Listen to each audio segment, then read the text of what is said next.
हाय दोस्तों। तो आज एक कहानी फिर मैं सुनाने जा रहा हूँ।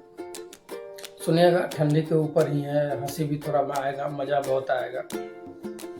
तो ये उस समय की बात है जब हमारे देश में चिट्ठियाँ चलती थी, इतनी मोबाइलें नहीं होती थी और इतना मैसेज पहुँचाने का कोई साधन नहीं था। तो ये उस समय की बात है जब गांव का एक थोड़ा पढ़ा लिखा इंसान बाहर कमाने जाता है, अपना गांव खेरा सभी को छोड़कर।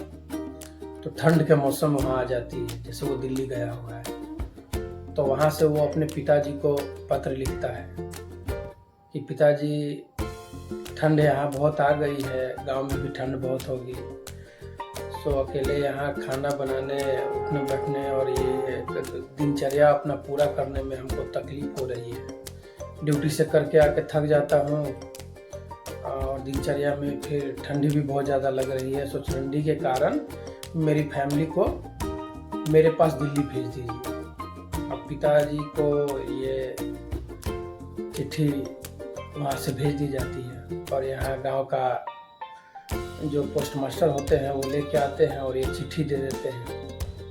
पिताजी को तो पढ़ना लिखना आता नहीं, गांव के पहले उतने लोग अब शिक्षित नहीं थे, अभी तो बहुत है भाई, अभी तो सब शिक्षित ही हैं लगभग।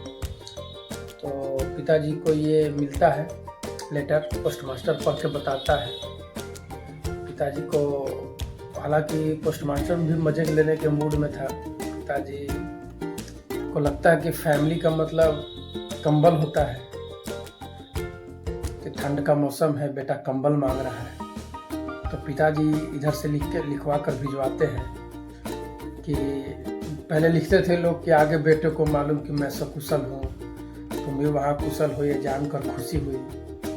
बेटा ऐसा है कि यहाँ भी ठंड बहुत ज़्यादा है और मेरी फैमिली पुरानी हो गई है। सो मैं तुम्हारी फैमिली से काम चला रहा हूँ। अभी इस साल तुम्हारी फैमिली को मैं नहीं छोड़ सकता। अब ये आगे साल की बात आगे देखी जाएगी। तो पोस्ट मास्टर भी मजे के मूड में लिख के भेजता है। जब वहाँ बेटे को पता चलता है तो बेटा हंसता भी बहुत है और उसको समझ में आता है कि ये मजे के मूड में कोई लिखा है पोस्ट मास्टर। तो ऐसे हुआ करते थे। ऐसा है, आपको थोड़ी हंसी आई होगी फैमिली और कंबल के बारे में सुन के। सो धन्यवाद।